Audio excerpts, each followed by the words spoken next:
Sur le tatami du centre sportif Jean Simporé de Ouagadougou, Israël Mano est en plein entraînement. Champion du monde pluridisciplinaire en 2019, il se prépare pour un autre défi en novembre prochain en Russie. En 2019, j'ai eu la chance encore de participer au championnat du monde, cette fois-ci, de l'ensemble des arts martiaux traditionnels vietnamiens. Le combat était vraiment rude. À un certain moment, c'était un combat psychologique. Et c'est ainsi que le 2 juin 2019, j'ai été déclaré champion du monde. Pour Rio Laurent, son encadreur, les techniques de combat d'Israël Mano, sa force mentale et sa ténacité font de lui un combattant hors pair. Il a une force de frappe qui est, je dirais, innée, qui n'est pas donnée à tout le monde. Il a une manière de frapper qui n'est pas quelque chose qu'on peut entraîner, qu'on peut enseigner à quelqu'un.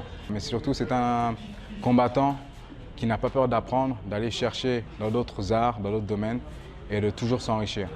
Israël Mano est un passionné des arts martiaux depuis son enfance, une passion qu'il a héritée de ses parents. Je suis issu d'une famille où tout le monde pratique les arts martiaux. Mon papa est ceinture noire de taekwondo, ma maman a fait du judo.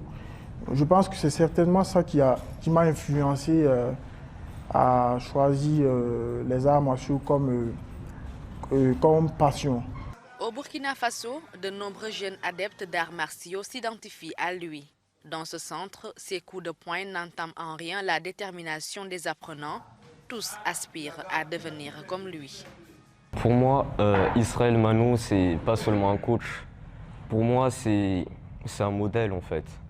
Sa détermination et son éthique du travail me permet de m'améliorer, de toujours m'améliorer, d'être une meilleure version de moi-même, et pas seulement au combat, aussi dans la vie de tous les jours.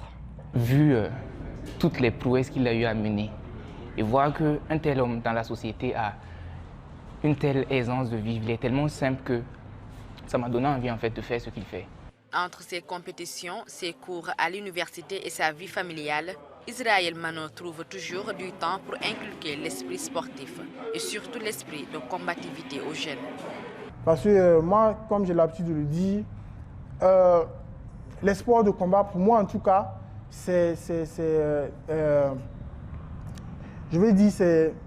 pour moi, c'est la caricature la plus claire du combat de la vie. Il faut se battre pour réaliser ces rêves-là. Israël Mano est en quête perpétuelle de compétition.